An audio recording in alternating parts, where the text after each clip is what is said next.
Assalamualaikum warahmatullahi wabarakatuh. Selamat pagi, saya Nur Irfansyah dari Universitas Siber Asia, Prodi Informatika. Di sini saya akan review paper dengan judul Design Responsive Website Using HTML dan CSS. Jurnal ini membahas tentang pemrograman web, metode Volume 3 isu 11, tahun rilis itu November 2014, ditulis oleh Falatiyada Farasnaf Barwal. Ini jurnal internasional.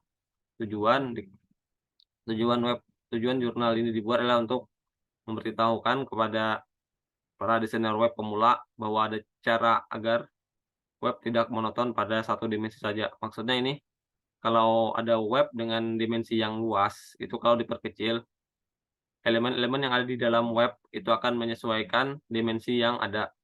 Oke, metodologi dan sumber data. Alur yang digunakan adalah seperti berikut. Satu, pengumpulan data. Pada metode ini, penulis melakukan studi lapangan dan obser observasi hasil dari pengumpulan data ini untuk dianalisa dan dijadikan konsep dasar serta sebagai bahan dalam pembuatan jurnal di atas.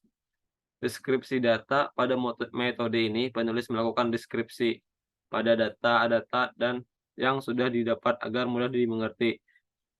Merancang beberapa solusi. Pada metode ini, penulis memberikan beberapa solusi untuk mengatasi beberapa problem data yang diperoleh menjadi problem solving untuk penulis dan pembaca. 4, itu ada memberitahu manfaat dari problem solving. Pada metode ini, penulis memberitahu apa saja yang menjadi manfaat dari problem solving yang diberikan. 5, memberitahu beberapa kelemahan dari problem solving. Pada metode ini, penulis memberitahu apa saja yang menjadi kelemahan dari problem solving yang diberikan. Hasil yang didapatkan dari jurnal di atas, penulis menjabarkan beberapa macam problem solving yang bisa kita gunakan agar web bisa menjadi responsif. Berikut cara yang menggunakan penulis dalam jurnalnya, itu bisa disebut dengan flat grid. Lebar jendela browser adalah konteksnya dan pembungkusnya adalah target. Agar situs terlihat sama persis, Anda bisa membagi target dengan konteks untuk mendapatkan nilai presentasi, itu 90 piksel maksudnya yang ini, dan 120 px per 90%.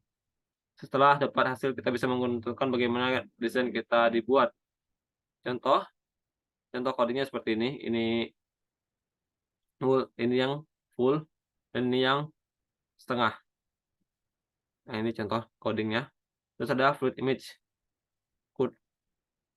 Kode ini akan mengatur lebar maksimum gambar 100% dari penampung induknya. Kode ini akan diterapkan pada tag IMG dan kelas EMG yang digunakan dalam file HTML. Ukuran gambar asli tidak akan terpengaruh jika wadahnya kecil, kejelasan gambar tidak akan terpengaruh. Tetapi jika ukuran wadah lebih besar dari ukuran asli gambar, gambar akan ditampilkan di dalamnya. Gambar mungkin berpiksel. Katakanlah gambar dengan lebar 800 piksel yang harus ditampilkan di kisi induk 600 piksel, dan kami menggunakan kode CSS yang mengatur lebar maksimum gambar. Gambar akan mengurangi ukurannya menjadi 600 piksel dan akan ditampilkan di layar yang lebih kecil. Terus ada media queries, adalah teknologi CS3. Ini ada cara dengan media queries, adalah teknologi CSS yang memungkinkan pengaturan tampilan berdasarkan fitur media seperti lebar, tinggi, warna. Ini memungkinkan CSS hanya diterapkan ketika kondisi tertentu terpenuhi.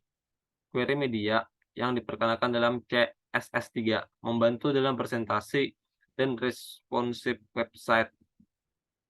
Dengan menggunakan query media, konten dapat disesuaikan dengan perangkat keluaran tertentu tanpa harus mengubah kontennya.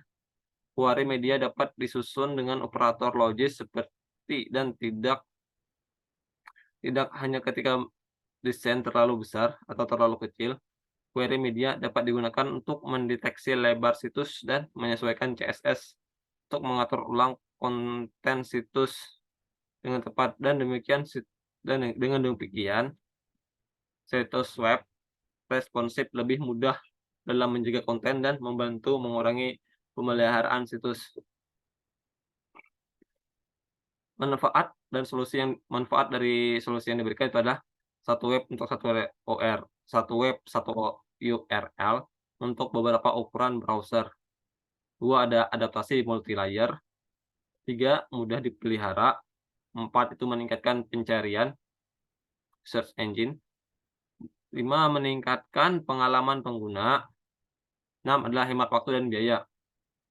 Hemat waktu dan biaya, ini enggak sih. Kelemahan dari solusi yang diberikan adalah perancang web responsif bukan untuk satu ukuran untuk semua. Bukan satu ukuran untuk semua. Ini hanya ada beberapa perangkat, misalkan beberapa laman terlihat sempurna di PC tapi tidak bagus di seluler setelah diubah ukurannya.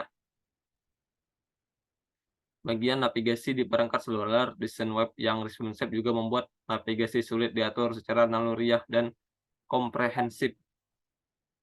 Orang yang mengunjungi situs web di perangkat yang berbeda mungkin memiliki kebutuhan yang berbeda. Mereka menginginkan sesuatu yang baru daripada konten yang sama di perangkat yang berbeda. 4.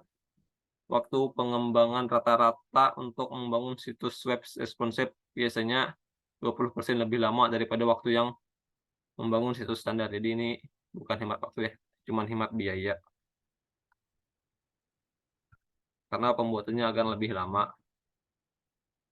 Ini 5 adalah termasuk waktu pemuatan yang lebih lama sebagian besar.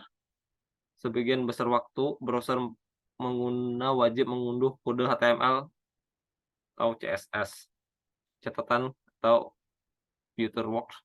Responsif HTML sangat berguna untuk membuat sebuah halaman web agar memberi pengalaman dari pengguna web bisa menikmati penampilan yang tidak jauh berbeda meskipun dijalankan menggunakan browser yang berbeda ukuran pixel ya.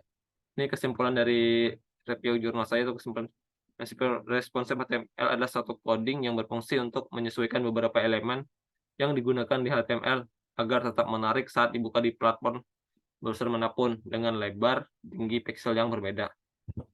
Nah, dan ini adalah jurnal yang saya review, itu jurnal internasional ya. Introduction. Oke, saya bentar.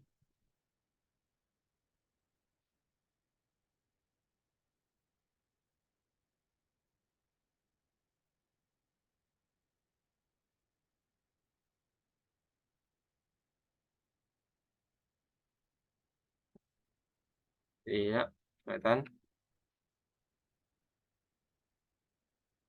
Ini ada pendahuluan. Situs web modern adalah sebagai perusahaan manapun. Mungkin ini tadi yang fleet grid, contohnya gini, fleet image, kan. Nah, ini referensinya.